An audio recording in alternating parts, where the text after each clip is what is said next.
मुख्यमंत्री उमर अब्दुल्ला अपने मंत्रिमंडल का विस्तार करेंगे या अपने मंत्रिमंडल में परिवर्तन करेंगे।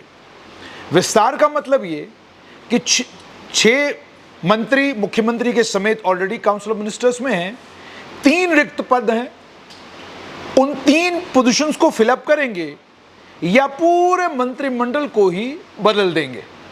सोशल मीडिया पर नजर दौड़ाएं तो नेशनल कॉन्फ्रेंस के मेंबर पार्लियामेंट मियां अल्ताफ से लेकर पुंछ के एमएलए एजाज जान और पुंछ के एमएलए एजाज जान से लेकर बिजबिराड़ा के एमएलए डॉक्टर बशीर अहमद वीरी से लेकर अल्ताफ कल्लू और अल्ताफ कल्लू से लेकर मीर सैफुल्ला और मीर सैफुल्ला से लेकर जावेद बेग तक सबके बारे में ये बताया जा रहा है कि ये नए मंत्री बनने जा रहे हैं।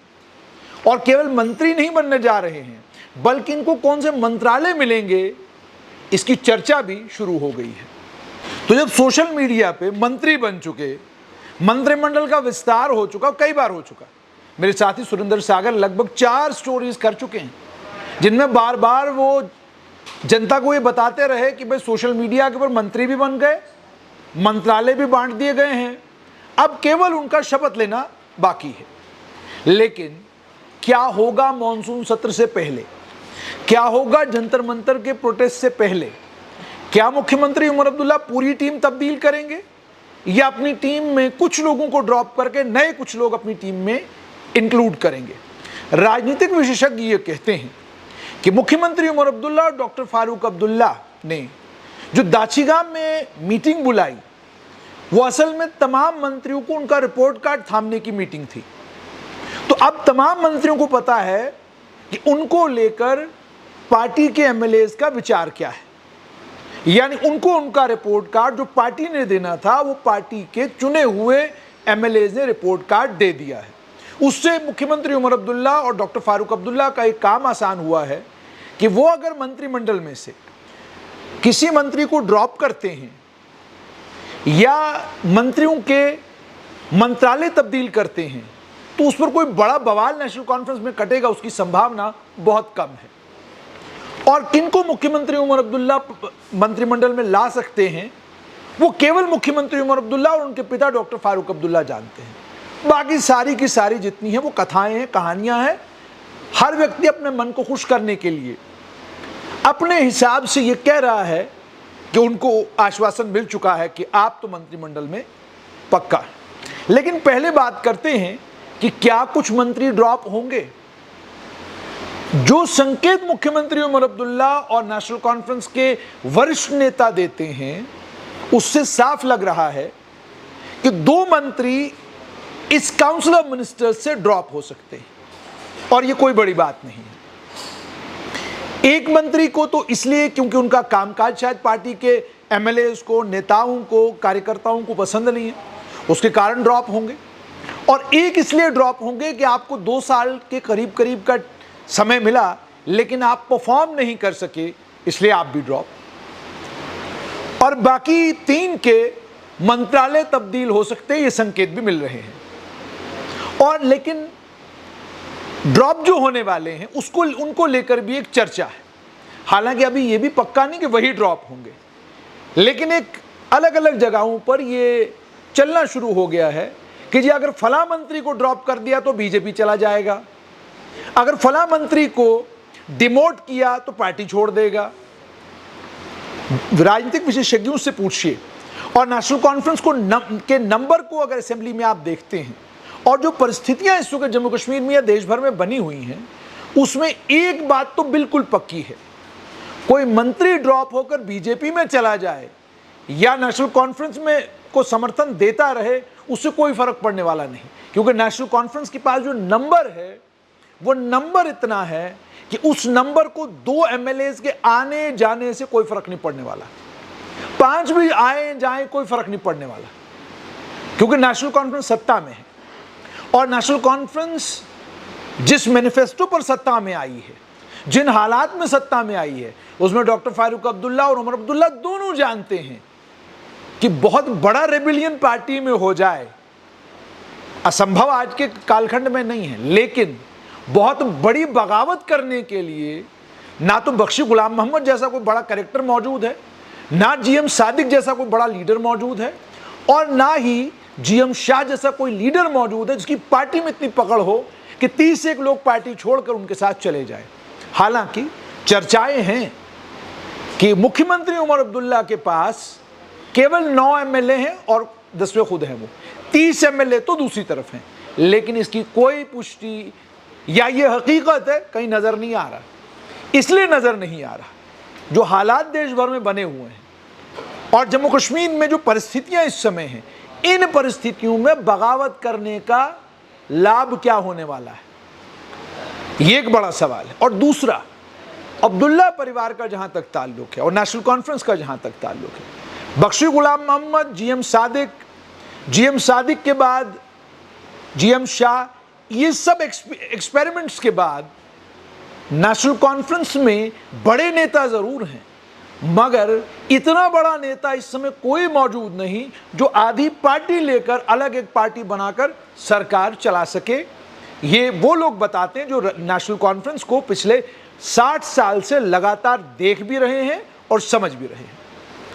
वो दूसरी बात ये कहते हैं कि अभी भी डॉक्टर फारूक अब्दुल्ला की जो पकड़ है पार्टी के ऊपर वो बड़ी जबरदस्त है, और वो ये भी कहते हैं कि अगर कुछ होना होता तो दाचीगाम में जो मंत्रियों के साथ हुआ उसके बाद बगावत हो जानी चाहिए थी, या जो डांट फटकार मुख्यमंत्री उमर अब्दुल्ला ने एमएलएज की लेजिस्लेटिव असेंबली में बजट सेशन के दौरान की, उसके बाद भाग जाना चाहिए था नेताओं को। लेकिन नहीं, जिन नेताओं को डांट फटकार हुई उन्हें सेल्फी बाद में खींचकर मुख्यमंत्री उमर अब्दुल्ला के साथ अपने सोशल मीडिया पे शेयर कर दी। मतलब क्या? मतलब ये नेता जानते हैं कि अगर मिर्जा मोहम्मद अफजल बेग जैसे कद्दावर लीडर, जब उन्होंने पार्टी छोड़ दी अकेले पड़ गए, एक एमएलए था उनके साथ, अब मिर्जा मोहम्मद अफजल बेग के कद का कोई लीडर नेशनल कॉन्फ्रेंस में इस समय है। जब मैं पूछता हूं राजनीतिक विशेषज्ञों से, नेशनल कॉन्फ्रेंस के खास लोगों से, वो कहते हैं नहीं, मिर्जा मोहम्मद अफजल बेग के कद का लीडर भी इस समय नेशनल कॉन्फ्रेंस में कोई नहीं। और अगर मान लीजिए कोई बगावत करता भी है तो नेशनल कॉन्फ्रेंस इस बात को भली भांति जानती है, दिल्ली के आशीर्वाद के बगैर वो संभव नहीं। और अगर दिल्ली की मानी जाए तो दिल्ली फिलहाल मुख्यमंत्री उमर अब्दुल्ला को ही जम्मू कश्मीर के मुख्यमंत्री के तौर पर लंबे समय तक देखना चाहती है। कोई ऐसी परिस्थितियां बन जाए, सरकार गिर जाए, वो अलग बात है, लेकिन दिल्ली फिलहाल मुख्यमंत्री उमर अब्दुल्ला को डिस्टेबलाइज करने को लेकर या यहां पर सत्ता परिवर्तन को लेकर कुछ ऐसा सोच रही है, ऐसा लग नहीं रहा। राजनीतिक विशेषज्ञों ने कल की एक छोटी सी इवेंट, उसका भी जिक्र किया। वो कहते हैं कि जब देश की फौज के सरदार चीफ मुख्यमंत्री उमर अब्दुल्ला से अपने सीनियर कमांडर्स के साथ मुलाकात करने गए तो संकेत मिल गया कि दिल्ली मुख्यमंत्री उमर अब्दुल्ला को मुख्यमंत्री के तौर पर वो अपना कामकाज करते रहें, यही चाहती है। जम्मू कश्मीर में जब भी सत्ता परिवर्तन हुआ है उसके पीछे दिल्ली रही है। जम्मू कश्मीर के नेताओं ने या जम्मू कश्मीर के राजनेताओं ने अपने मन से कभी कोई सत्ता में इधर उधर किया हो, यह दिल्ली के समर्थन के बगैर कभी नहीं हुआ है। इतिहास पढ़ के देख लीजिए। तो इसलिए 2 मंत्री ड्रॉप कर दिए जाएं, उनके मंत्रालय तब्दील हो जाए, कोई परिवर्तन नहीं आने वाला। तो 2 मंत्री पार्टी का समर्थन दें या पार्टी छोड़कर भारतीय जनता पार्टी में शामिल हो जाएं, उससे सरकार को कोई फर्क पड़ने वाला नहीं, सत्ता में कोई परिवर्तन आने वाला नहीं। ये वो सभी राजनीतिक विशेषज्ञ कहते हैं जो दिल्ली को भी समझते हैं और इस समय दिल्ली जम्मू कश्मीर में चाहती क्या है उसको भी जानते हैं। वो ये कहते हैं कि फिलहाल कोई बड़ा परिवर्तन जम्मू कश्मीर में अभी आए, इसकी संभावनाएं लगभग ना के बराबर है। तो इसका मतलब यह है कि मुख्यमंत्री उमर अब्दुल्ला जब अपने मंत्रिमंडल का विस्तार करेंगे और अपने मंत्रिमंडल में कुछ परिवर्तन करेंगे तो उससे कोई बड़ी बगावत की संभावना नेशनल कॉन्फ्रेंस को लेकर कहा जा रहा है कि ऐसी कोई संभावना है, मगर ऐसा कुछ होगा ये लगभग ना के बराबर। इतना घमासान पार्टी के अंदर हो गया, लेकिन इतने घमासान के बावजूद भी कोई पार्टी छोड़ने को तैयार नहीं, क्योंकि ये सब लोग राजनेता हैं, परिस्थितियों को समझते हैं, हालात को जानते हैं। इनको मालूम है कि अभी इधर उधर जाने से कोई फायदा होने वाला नहीं, क्योंकि कल अगर दोबारा जम्मू कश्मीर में चुनाव हुए, जिस जनता के बीच में हमको जाना है, उस जनता के बीच में चल क्या रहा है उसकी जानकारी इन तमाम नेताओं को है।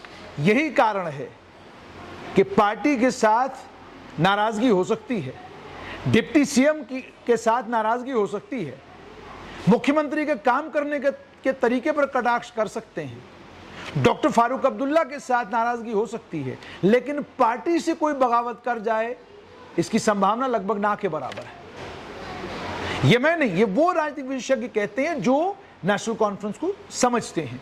तो अब जो मंत्रिमंडल में विस्तार होगा, संभावनाएं क्या है? संभावनाएं ये हैं कि नॉर्थ कश्मीर की हिस्सेदारी ऑलरेडी इस काउंसिल ऑफ मिनिस्टर्स में है, उसको बढ़ाया जाएगा, उसका कोई कारण नहीं है। साउथ कश्मीर में जनाधार नेशनल कॉन्फ्रेंस का है, मगर उतना नहीं है जितना होना चाहिए।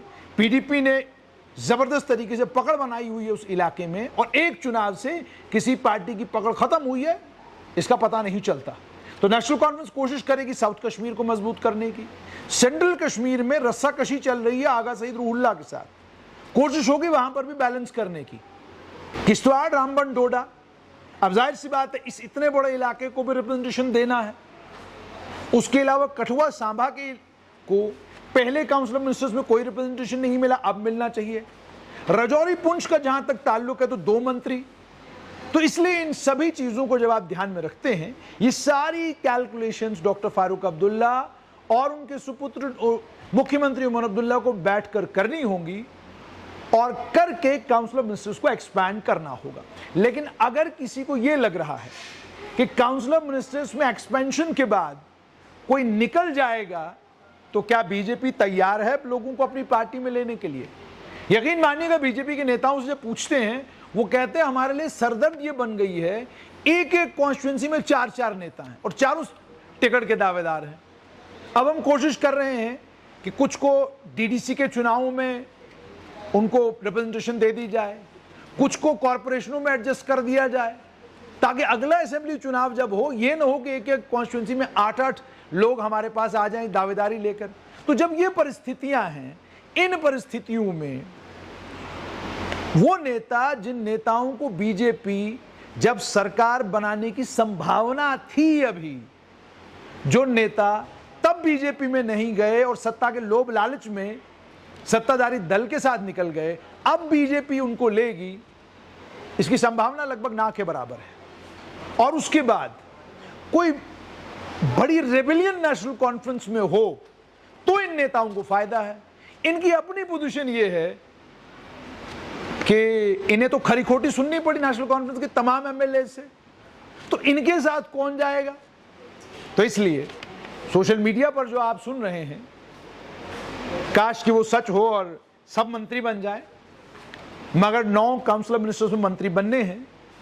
उसमें 2 ही संभावनाएं हैं। एक तो ये कि 2 लोग ड्रॉप होंगे, जो लग रहा है, सभी संकेत यही बता रहे हैं, और अगर ड्रॉप नहीं हुए तो मंत्रालय चेंज होंगे, और नए कम से कम 5 लोग नेशनल कॉन्फ्रेंस इंक्लूड कर सकती है, जिससे कोशिश पार्टी की ये होगी कि जो पार्टी का वोट बैंक है, उस वोट बैंक को मुकम्मल तौर पर कन्विंस किया जाए कि हमने आपकी बात सुन ली, और जो लोग परफॉर्म नहीं कर पाए या जिन लोगों ने मंत्रियों को, कार्यकर्ताओं को नाराज किया, हमने उनको बाहर का रास्ता दिखा दिया, और उनको भी ये पता चल जाए कि भाई तुम्हें लीडरशिप ने नहीं निकाला, तुम्हें इसलिए निकाला गया कि तमाम एमएलए तुमसे नाराज थे, कार्यकर्ता हमारे तुमसे नाराज थे, इसलिए आपको बाहर का रास्ता दिखाया गया है।